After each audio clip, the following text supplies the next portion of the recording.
Assalamualaikum warahmatullahi wabarakatuh. Salam sejahtera bagi kita semua. Shalom, Om Swastiastu, Namo Buddhaya, salam kebajikan. Perkenalkan, nama saya Putri Amalia dari kelas 10 II1. Di sini kami akan menjelaskan tentang sejarah uang dan bank sentral. Money is everything. Ungkapan itu sangatlah mencerminkan betapa uang sangatlah dibutuhkan oleh banyak orang. Orang-orang bekerja siang malam untuk mendapatkan lembaran-lembaran uang. Tapi, tahu nggak sih sejarah dan asal-usul dari uang itu sendiri? Maka dari itu, kamu harus tahu.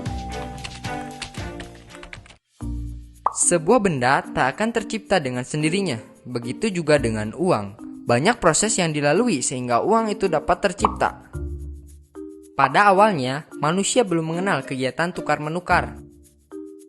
Karena dahulu setiap orang berusaha memenuhi kebutuhannya dengan usaha sendiri. Manusia berburu jika ia lapar. Membuat pakaian sendiri dan juga bertanam untuk mendapatkan bahan makanan. Namun, apa yang mereka produksi ternyata tidak cukup untuk memenuhi seluruh kebutuhan mereka.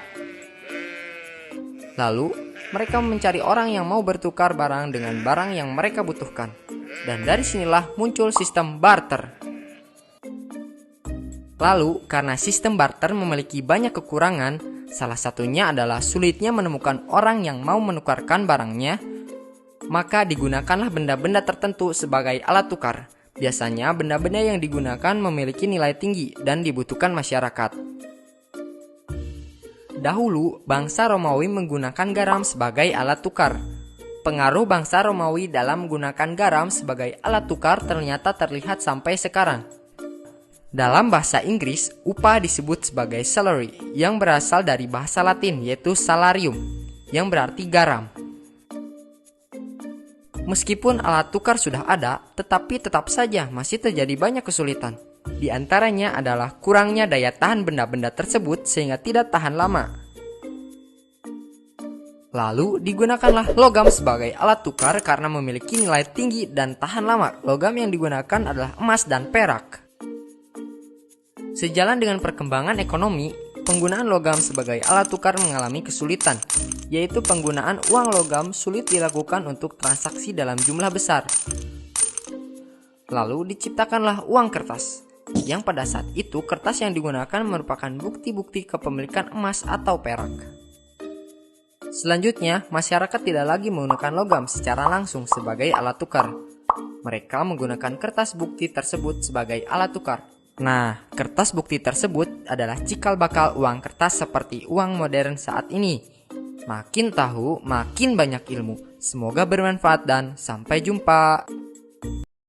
Selanjutnya, pengertian dari bank sentral. Sebenarnya apa sih bank sentral itu? Bank sentral adalah lembaga negara yang mempunyai wewenang untuk mengeluarkan alat pembayaran yang sah dari suatu negara, yang bertugas untuk merumuskan dan melaksanakan kebijakan moneter, mengatur dan menjaga sistem pembayaran agar sistem keuangan kita berjalan dengan lancar. Bank sentral adalah Bank Indonesia. Bank Indonesia sudah ada sejak 10 Oktober 1827 yang dinasionalisasikan pada tanggal 6 Desember 1951. Terus apa sih fungsi bank sentral? Fungsi bank sentral antara lain memelihara kestabilan keuangan nasional, melancarkan pembiayaan pembangunan ekonomi, melaksanakan kebijakan moneter dan keuangan, mendorong pengembangan sistem perbankan yang sehat. Bank Indonesia juga memiliki tujuan, yaitu sesuai dengan Undang-Undang Nomor 23 Tahun 1999 Bab 3 Pasal 7. Tujuan Bank Indonesia adalah untuk mencapai dan memelihara kestabilan rupiah.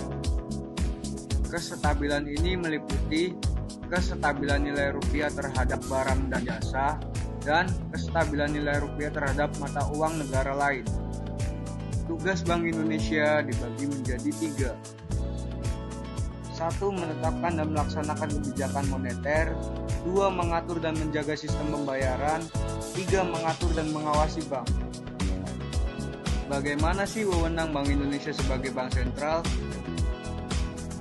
Dalam rangka melaksanakan tugas menetapkan dan melaksanakan kebijakan moneter, Bank Indonesia memiliki kewenangan yaitu menetapkan sasaran-sasaran moneter dengan memperhatikan sasaran laju inflasi dan melakukan pengendalian moneter dengan menggunakan berbagai instrumen kebijakan moneter. Dalam rangka melaksanakan tugas mengatur dan menjaga kelancaran sistem pembayaran, Bank Indonesia diberi kewenangan yaitu menetapkan penggunaan alat pembayaran, mengatur dan menyelenggarakan sistem pembayaran.